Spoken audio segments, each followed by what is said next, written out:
Salut tout le monde, je suis David. J'ai 17 ans et depuis longtemps maintenant, je suis devenu le gars drôle. Vous connaissez l'enfant qui réussit toujours à raconter une blague au bon moment ou qui transforme les événements les plus désolants en la chose la plus comique de tous les temps? Ce gamin était moi. Le fait est que théoriquement, ma vie avait l'air plutôt bien. Jolie maison, un grand sens de l'humour, beaucoup d'amis. Vous vous demandez probablement quel est le problème. Eh bien, tout a commencé quand j'étais petit. Mes parents se disputaient tout le temps, et c'était difficile pour moi et ma grande sœur de faire face à la situation. Elle avait l'habitude de nous construire une tanière dans sa chambre, et nous nous y cachions jusqu'à ce qu'ils arrêtent de crier. Mes parents ont fini par se séparer, et ma sœur et moi sommes restés avec maman. Elle s'est remariée avec un homme appelé Jeff. Il a un assez bon travail, et nous vivons maintenant dans une belle maison dans un quartier sympa. Mais je me sens comme si je n'étais pas à ma place ici. Ou nulle part. Mon père ne s'est pas montré depuis. Il a complètement disparu de nos vies. Ma mère était tellement distraite par sa nouvelle vie brillante qu'elle ne me remarquait même pas. Je me sentais comme un fardeau pour elle. Ma vie malheureuse à la maison a fait de moi un enfant timide qui ne parlait à personne. Et personne ne semblait me parler non plus. Pendant mon enfance de merde, j'avais l'impression d'être invisible. J'étais le seul enfant de toute ma classe qui n'était invité à aucune fête d'anniversaire et qui n'était pas choisi pour faire partie d'un groupe d'études ou d'une équipe sportive. Mes professeurs ne m'ont jamais appelé mon nom, pas même une fois. Je ne leur reproche pas, honnêtement. Qui voudrait être ami avec un bon à rien comme moi? Je ne suis pas beau, je ne suis bon à rien, ni aux études, ni au sport, rien. Comme si j'étais rejeté socialement parce que je n'appartenais pas à ce monde. Mais quand je suis allé au lycée, je voulais que les choses soient différentes. Je voulais être vivant, vous savez ce que je veux dire, pas seulement être invisible et inaperçu, mais vraiment vivant. Mais comment? Peut-être que si je me faisais un tout nouveau profil, il ne saurait pas à quel point je craignais. Tout a commencé un jour où je suis entré dans la classe et, étant le mufle maladroit que je suis, j'ai marché tout droit dans une masse de décorations de Noël. J'ai fini par m'y enrouler complètement de sorte que je ressemblais à un arbre de Noël. Tous les autres enfants se sont mis à rire et même l'institutrice a ri en entrant dans la classe et en me voyant. J'ai levé les bras en l'air et j'ai fait ma meilleure pose de sapin de Noël, qui a suscité encore plus de rire. C'est à ce moment que j'ai réalisé, pour la première fois, que me cacher sous ce drôle de personnage pouvait m'aider à obtenir une réaction positive et l'attention des gens. Ce qui est bien meilleur que l'invisibilité. Au début, il était assez facile d'être drôle. Si quelqu'un tombait, je faisais une blague à ce sujet. Si quelqu'un répondait en classe, je trouvais un moyen de rendre la situation drôle. S'il y avait un silence gênant, je sortais ma langue et les gens riaient généralement. Les enfants ont commencé à traîner avec moi. J'ai commencé à recevoir des invitations pour des fêtes et j'avais quelques amis.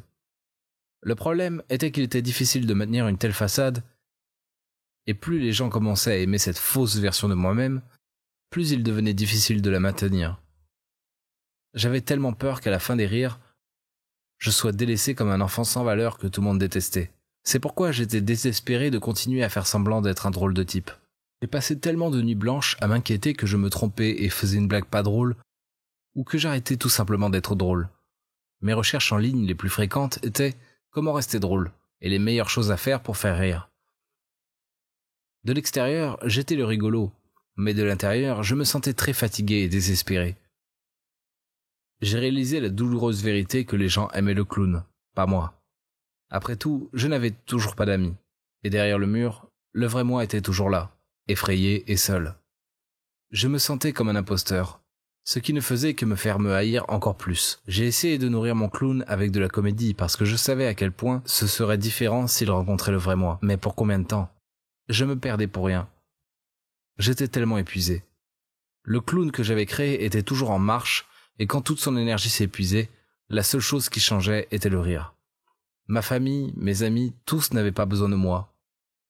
Et ils ne savaient même pas que j'existais. Et si un jour ils me découvraient, ils jetteraient probablement des pierres à ce gamin dégoûtant et demanderaient le clown. Je ne voulais plus être en vie. Je me sentais si épuisé et si seul. Un soir, alors que j'étais seul à la maison, je n'en pouvais plus. Je ne voulais pas vivre un mensonge. Je n'avais plus l'énergie pour cela. Je me sentais si faible et sans valeur que je croyais sincèrement que tout le monde serait mieux sans moi. Alors, j'ai fait une descente dans l'armoire à pharmacie et j'ai avalé une poignée d'analgésiques.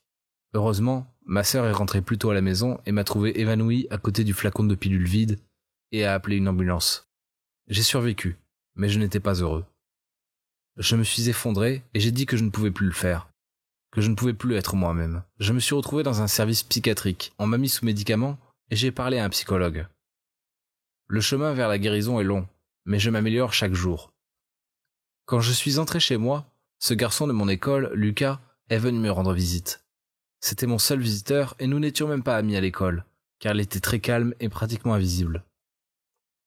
Il m'a dit qu'il était très surpris que je sois soudainement passé d'une personne calme à une personne drôle et vivante. Il m'a dit qu'il avait toujours été capable de voir à travers mon personnage de gars drôle et il s'est excusé de ne pas avoir essayé de m'aider, mais il avait peur que je le ridiculise. En y réfléchissant bien, je n'aurais probablement pas été très gentil avec lui à l'époque, car je voulais absolument continuer à faire semblant. Il ne s'est pas caché derrière une fausse identité. Au contraire, il n'était que lui. Je l'admirais pour cela, et j'ai réalisé que s'il pouvait être fidèle à lui-même, alors moi aussi. Je suis retourné à l'école et je ne suis plus le gars drôle. Les autres enfants ne savent pas comment se comporter avec moi et je n'ai plus aucun de mes anciens amis, mais je suis maintenant le meilleur ami de Lucas et il s'avère qu'il est sacrément génial. Merci d'avoir écouté mon histoire, les gars. Je ne suis peut-être pas le plus intelligent, le plus populaire ou le plus drôle, mais ça me convient parce que j'ai appris que c'est normal d'être juste moi-même. Il s'avère qu'il est bien plus facile d'être la vraie version de soi que d'essayer d'être quelqu'un d'autre. Si vous pensez que c'est bien d'être le vrai vous, n'hésitez pas à laisser un commentaire sur cet article.